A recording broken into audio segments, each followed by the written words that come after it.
Quelle responsabilité Dieu nous a-t-il donnée sur cette terre? Qu'attend-il de nous au juste?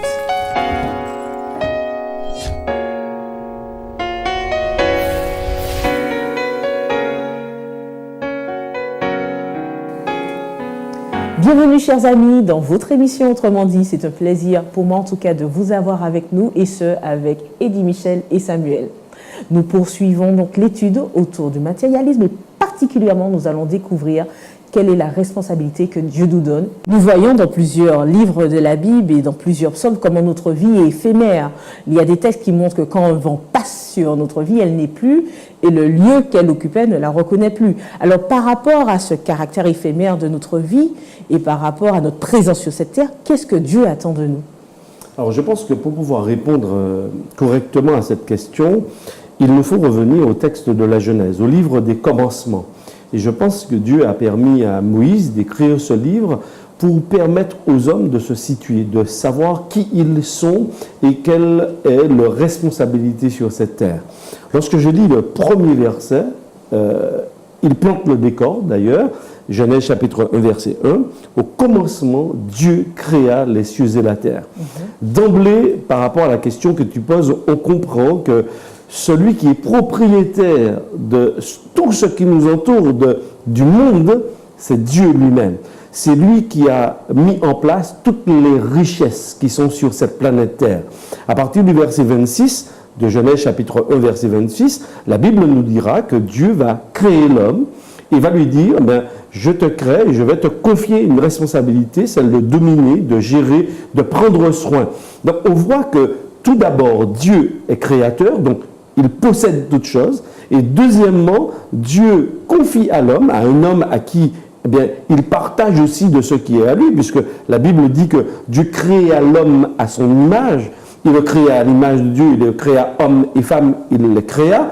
Donc ça veut dire que et l'homme et la femme sont tous deux à l'image de Dieu. Ça veut dire que Dieu va leur donner de ce qui lui est en propre. Une capacité de réflexion, de pensée, une capacité de choix, mais également une capacité de pouvoir aimer, une capacité de pouvoir organiser, de pouvoir gérer. Puisque l'homme, par la suite, on va voir qu'il va procréer, donc comme Dieu créateur, Dieu donne la vie, mais ensuite on voit que l'homme va procréer, mais pas que ça. Dieu va lui donner une responsabilité par rapport à l'environnement dans lequel il va le placer. Alors, par rapport à cette responsabilité donnée dans l'environnement dans lequel Dieu nous place, qu'attend-il de l'homme? Est-ce qu'il attend que l'homme fasse prospérer tous les biens? On est toujours dans une histoire de matérialisme, parce que s'il faut faire prospérer les choses, il faut s'attacher quand même à quelques biens matériels.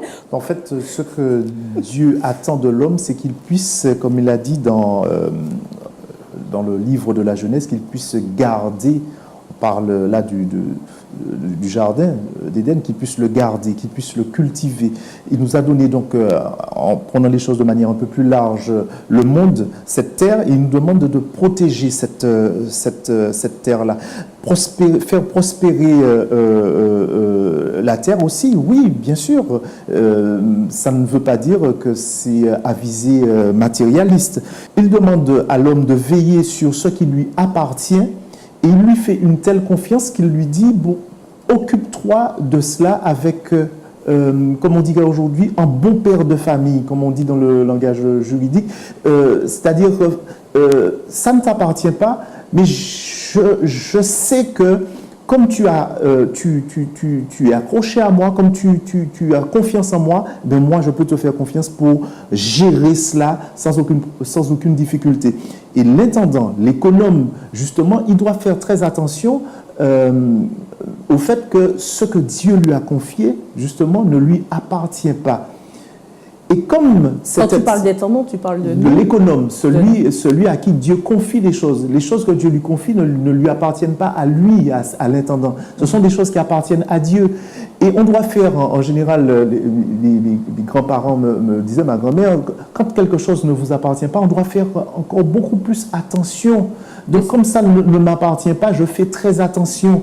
Mais quelle attitude avoir quand même au quotidien. Et en plus, je fais attention, d'autant plus que ce qui m'a été confié appartient à une personne spéciale Ça appartient à Dieu. C'est pas à mon petit copain, à mon ami, etc. C'est à Dieu que ça appartient. Donc, il nous a confié la terre.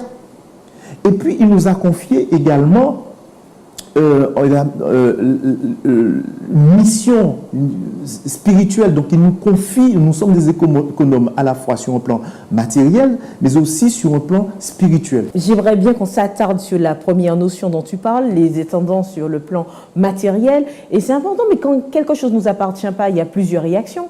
Il y a certaines personnes qui peuvent simplement dire, comme ça ne m'appartient pas, c'est le statu quo. Pour que la chose puisse rester comme au début on me l'a prêté. Il y a d'autres peut-être qui vont l'utiliser ou voire casser, ou il y a d'autres qui vont peut-être faire fructifier. Alors, est-ce qu'il y a une attitude particulière à avoir par rapport à ce que Dieu met en notre possession? Et si oui, comment? Alors, lorsque nous sommes retournés au texte de la Genèse, ce texte nous plaçait dans un contexte où l'homme était dépendant de Dieu, l'homme était en harmonie dans la création, dans le rapport à la création, le rapport à Dieu. Il y avait un équilibre dans cela. Malheureusement, cette volonté de Dieu qui a été de confier à l'homme cette responsabilité en bon père de famille, a basculé après le péché, c'est-à-dire après Genèse chapitre 3, il y a un basculement dans un dysfonctionnement total déjà dans le rapport à Dieu, mais aussi dans le rapport aux choses. Et donc, à ce niveau-là, il y a quelque chose qui va se produire dans la gestion, et malheureusement, l'homme va commencer à s'attacher aux choses.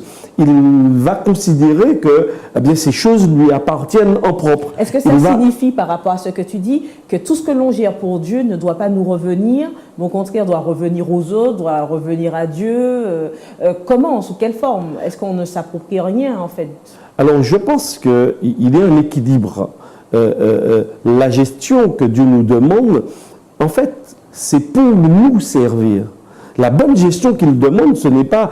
Parce que Dieu, quand il crée, c'est son plaisir. Dieu n'a pas besoin au plus profond de lui-même que quelqu'un soit à son service pour lui rapporter des dividendes. Dieu n'est pas dans cette logique. C'est l'amour de Dieu qui le pousse à créer. Maintenant, lorsque Dieu confie, par exemple, à Adam la gestion, c'est pour que Adam lui-même soit bénéficiaire de sa bonne gestion dans cette harmonie dans laquelle Dieu le place. Malheureusement, ce qui s'est passé après, c'est que l'homme, et encore aujourd'hui au XXIe siècle, on va en parler très certainement tout à l'heure, c'est qu'il épuise toutes les ressources que Dieu lui a données parce que malheureusement, il ne gère plus en bon père de famille. Il essaie au contraire de faire pour lui. Et il épuise, il ne réfléchit pas au bon fonctionnement et au bon équilibre des choses. Et dans la leçon précédente, on parlait un peu de cette bonne gestion, lorsque par exemple dans le livre de Deutéronome, Dieu va donner des conseils au peuple quant à l'agriculture, comment gérer les terres, comment mettre des terres au repos pour que ces terres puissent rapporter encore. Et aujourd'hui, ce qui est incroyable, c'est qu'on redécouvre justement la bonne gestion de la terre, parce qu'on comprend qu'elle a besoin de repos. On a compris que ce n'est pas simplement de la matière, elle vit, elle existe. Alors, pas comme l'homme, parce que je ne dirais pas que la terre a une âme, etc. Je ne suis pas dans ce contexte. Mais comprendre que Dieu a donné un équilibre. Il y a des lois qui régissent tout le fonctionnement qui est autour de nous. Et la bonne gestion, c'est justement être en capacité de comprendre ces lois et les respecter pour maintenir l'harmonie et l'équilibre et la survie de l'homme sur la planète Terre aussi. Alors, je vois que Samuel veut réagir. Oui, ce que je voulais dire, c'est que l'homme s'identifie, enfin l'économe, il s'identifie à Dieu qui lui a confié. C'est-à-dire que c'est pour cela que c'est pas tellement son problème de se dire que ça m'appartient, etc. Ça ne lui appartient pas. On parlait tout à l'heure de l'attirance pour les biens matériels et du fait de vouloir dire que ça m'appartient ou c'est à moi, etc.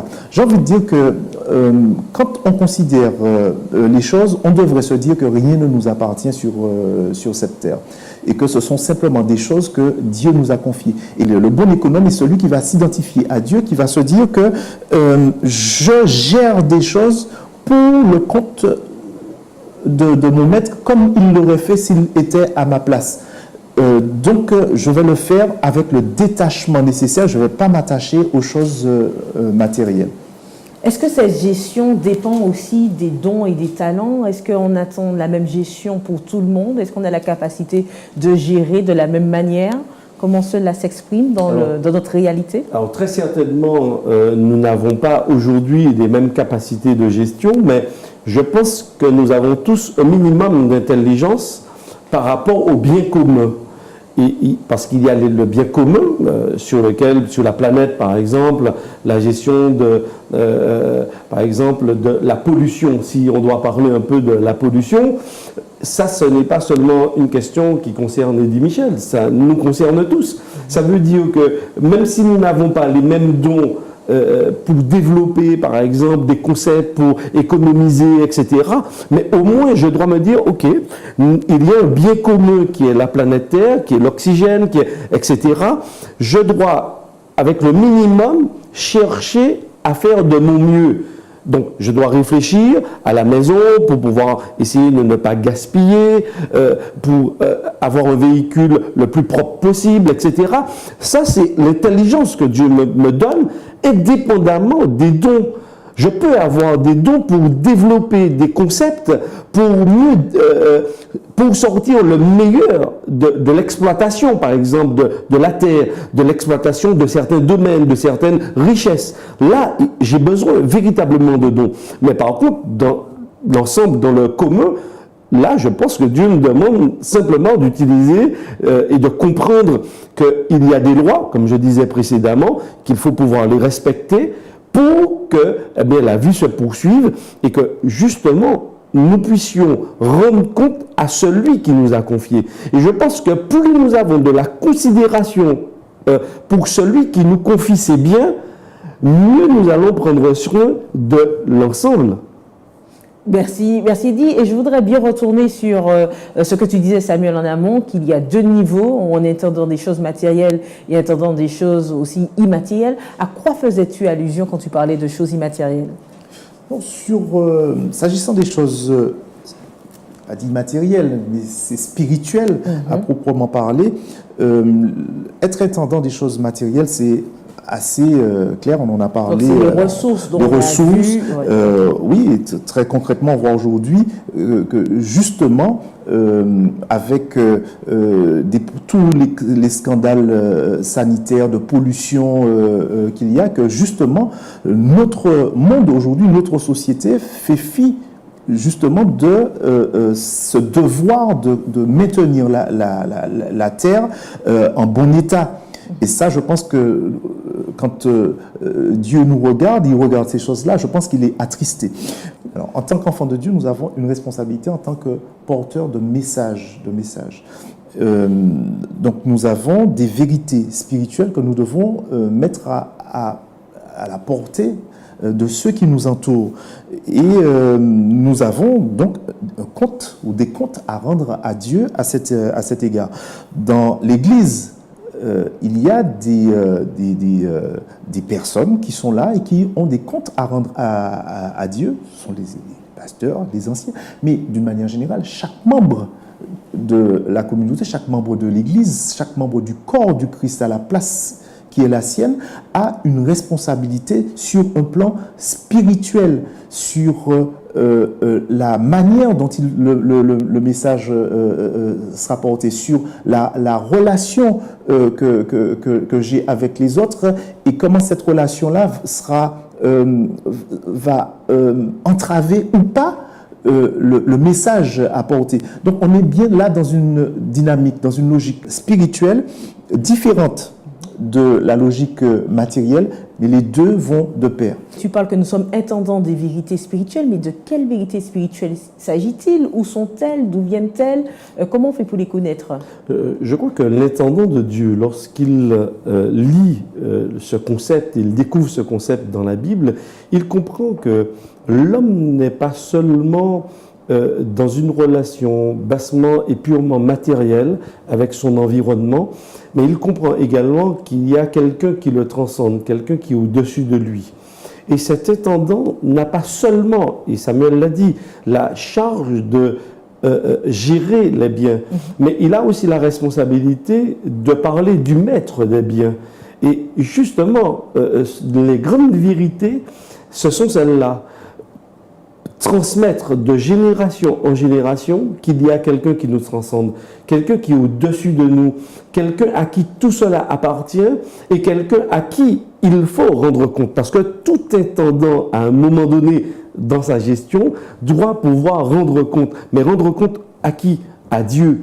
Et je crois que non seulement il y a les intendants, et c'est vrai que Samuel en a parlé, dans la gestion ecclésiale, etc., mais dans la gestion familiale aussi. Parce que dans l'Ancien Testament particulièrement, on va retrouver ces pères de famille, ces chefs de tribu, par exemple, puisqu'ils vivaient souvent en groupe et en tribu, eh bien, ils sont porteurs, responsables de cette transmission de la connaissance de Dieu, transmission de l'amour de Dieu. Et par exemple, quand on lit à la sortie de l'Exode, lorsque ce peuple va rentrer justement dans ce nouveau territoire, dans Deutéronome chapitre 6 et suivant, eh bien, Dieu va demander aux pères de famille de raconter à leurs enfants tous les miracles que Dieu a fait. Il va leur dire, mais rappelez-vous... C'était la culture de l'oralité. C'était la culture de l'oralité, mais on parle justement de cette transmission, de cette gestion, de cet aspect spirituel. Mais c'est justement cela, c'est-à-dire savoir raconter, transmettre de génération en génération les bontés de Dieu, la fidélité de Dieu, qui nous étions, où nous étions et comment Dieu nous a fait sortir de cet esclavage pour nous amener dans ce beau territoire qui était Canaan. Donc je crois que oui, cette responsabilité, c'est de parler avec les bons mots de celui à qui appartiennent toutes ces choses. Et je crois qu'il est de la responsabilité de l'intendant de parler de ce maître, de cette relation qu'il entretient avec ce maître, pour que ceux qui viendront après puissent à leur tour rester dans la même lignée. Comment faire quand on est intendant et que l'on ne comprend pas toute la dimension de son maître? Je prends l'exemple pratique de Dieu dans le sens où il y a bon nombre de personnes qui se posent des questions sur son immensité, sa grandeur, puisqu'on n'arrive pas à mesurer, il n'est pas mesurable d'ailleurs. Mais alors comment être intendant, comment être l'économe, comment être le porte-parole, comment représenter Dieu dans toute sa valeur si on n'arrive pas pleinement à le cerner?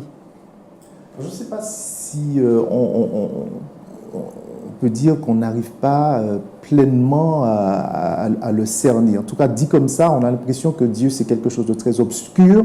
Dans toute sa dimension. D'accord. Ok, là, on est d'accord. Donc, effectivement, on ne peut pas appréhender de notre état aujourd'hui toutes les dimensions de Dieu. Et je comprends maintenant ta question sur le fait, donc, comment peut-on être intendant de mystère, effectivement, de certaines choses qui nous dépassent. Alors, j'ai envie de dire que tant qu'on restera sur cette terre, on sera toujours des intendants dans une dimension spirituelle de choses qui nous dépassent. On sera toujours intendant des mystères de Dieu, parce que le mystère ne sera dévoilé dans sa totalité qu'au moment où on sera face à cet intendant-là et qui nous demandera des comptes, ou en tout cas qui va demander des comptes pour nous récompenser, justement parce qu'on aura respecté le cahier des charges de l'intendance. Mais dans ce sens, comment on sait qu'on respecte le cahier des charges? C'est dans la relation qu'on c'est dans la relation qu'on sait qu'on respecte le cahier des charges de l'intendance. Parce que s'il y a une incertitude jusqu'à ce qu'on meure ou jusqu'à ce que Jésus vienne, il y a un problème. C'est-à-dire qu'on ne sait pas exactement où on est. Là où il y a une zone d'ombre, si j'aime pas ce terme-là, c'est dans le mystère de la personne même de cet être-là qu'on ne pourra pas, que je répète, appréhender aujourd'hui, parce que notre condition de pécheur, d'être coupé, enfin séparé physiquement de Dieu, dans notre condition d'aujourd'hui, nous ne pouvons pas. Ça, c'est impossible. Par contre, il y a quelque chose que je voulais souligner tout à l'heure, c'est que quand on parle de dimension spirituelle et de gestion spirituelle, Dieu nous donne aujourd'hui, il nous donne la justice, il nous donne la paix, nous avons la foi, nous avons, Éphésiens parle du zèle que donne l'Évangile, etc. Il nous donne l'épée de l'Esprit, donc son Esprit. Tout ça, ce sont des éléments qu'il nous donne et qui nous demandent de gérer comme de bons intendants, justement, comme de bons économes. Ce sont des éléments qui nous permettent justement de rester dans les clous en attendant la révélation du mystère. Mais pour avoir cette tendance, il faut donc monter en connaissance. Alors, du coup, peut-on être intendant si on n'arrive pas à connaître réellement tous ces outils, toutes ces armes dont tu parles de l'esprit, de l'épée, de plusieurs choses, mais sans connaissance? Il est difficile d'être intendant, donc. Alors, pour répondre un peu à cette question, je dirais que l'intendant, pour bien administrer les biens, il faut qu'il ait un minimum croissant, donc on parle de minimum vers l'excellence du maître, parce que cela va dépendre, la connaissance du maître va agir sur sa manière de gérer et d'administrer. Et c'est vrai que la Bible parle aussi de bons et de mauvais intendants. Ça veut dire qu'il y a certains qui vont... Parce que la responsabilité de l'intendant, c'est de réfléchir constamment au développement des biens du maître, de faire fructifier. Donc, c'est ça, c'est vrai que matériellement, on sait, on voit, mais les choses spirituelles, comment on rentre dans cette dynamique également? Alors, on est vraiment dans le parallèle, c'est-à-dire apprendre à mieux connaître le maître. Parce que le maître à qui appartient a une vue globale, a une vue générale. Et c'est lui qui connaît tout le fonctionnement de ce qu'il nous a confié. Donc, à chaque fois, pour mieux gérer, je suis obligé d'aller à lui. C'est un réflexe d'amour d'aller vers lui pour lui demander de nous éclairer, de nous montrer comment faire au quotidien et dans les deux aspects, que ce soit au point de vue de la gestion matérielle ou de la gestion spirituelle. Et je crois que cette relation ou cette dépendance vis-à-vis de lui va nous permettre justement de faire de mieux en mieux dans notre administration, dans notre gestion. Alors après, si on n'accepte pas cette tendance, est-ce qu'il y a des choses où nous sommes imputés de quelque chose ou pas? Tout à fait.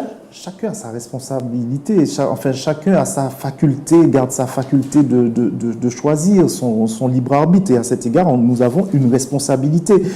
Ce que Dieu veut faire de nous, de chacun de nous, ce sont ses intendants. Il veut faire de nous ses intendants. Maintenant, tu peux refuser d'être son intendant, Eddie Michel peut refuser ou accepter, et moi de même. Donc nous avons une responsabilité. Dieu veut mettre entre notre main, justement, il veut nous attribuer un rôle très important. Quand on regarde dans le livre d'Exode, au chapitre 19, on voit déjà que Dieu il a toujours de grands projets pour nous. Il voulait faire du peuple d'Israël une nation de sacrificateurs, de souverains sacrificateurs extraordinaires. Il dit que nous sommes un peuple élu, dans 1 Pierre, un sacerdoce royal, etc. Et là, aujourd'hui, une nation sainte, etc. Et là, il veut faire de nous, en fait, de chacun de nous, non pas d'une personne en particulier, mais de chacun de nous, quelqu'un qui va gérer ses affaires pour lui. Voilà. Et ça, c'est parce qu'il nous fait confiance. Quand je dis ses affaires pour lui, c'est que c'est sur, on le répète, on l'a dit tous, il y a d'autres là qui ne me connaissent pas encore. Eh bien, 3, va leur dire que tu vis quelque chose de spécial avec moi. Va leur dire que cette terre-là sur laquelle tu te trouves, il faut la protéger. Il ne faut pas mettre du chlordécone dans le sol parce que ça va induire des problèmes de santé. Il ne faut pas que tu manges telle ou telle chose parce que ça aura des incidences sur ta santé. Voilà ce qu'il attend. Et ces exemples-là, si tu fais un parallèle avec les choses spirituelles, ça donnerait quoi? Spirituellement, on parle de quoi? Eh bien, on parle justement souvent des relations à l'autre, le mensonge, le vol. On voit bien l'impact que ça a sur les gens. Par exemple, les mauvaises paroles, les paroles médisantes. Eh bien, on est en train de détruire les autres. Donc, spirituellement aussi, la Bible nous invite à voir justement, à gérer non seulement porter la personne de Jésus, mais vivre aussi cette personne. C'est-à-dire que vivre cet enseignement pour nous-mêmes. Et précédemment, nous avons eu l'occasion de dire qu'il est important que nous recherchions les choses d'en haut, les choses nobles, les choses belles, les choses bienveillantes. Donc je crois que l'intendant aussi spirituellement est bienveillant vis-à-vis de ceux qui l'entourent dans tous les domaines, qu'ils soient matériels ou qu'ils soient spirituels. Merci beaucoup. Alors c'est vrai que notre émission s'achève. Est-ce qu'il y a un mot de la fin au vu de cette étude du jour? Le mot de la fin, c'est que nous devons être des économes fidèles. Je ne veux pas faire passer à la trappe justement l'aspect matériel, parce que nous parlons beaucoup du matérialisme. Donc nous devons faire attention à la terre sur laquelle nous vivons, même si elle est assez largement altérée par le péché.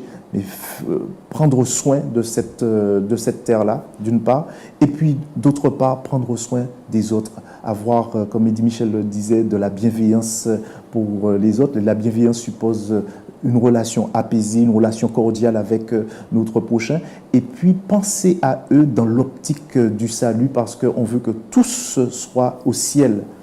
Merci beaucoup. Nous sommes donc garants des ressources de Dieu et nous sommes également garants de ses valeurs. Merci Eddie Michel, merci Samuel, merci à vous de nous avoir suivis. Nous vous donnons rendez-vous à un prochain numéro d'Autrement dit.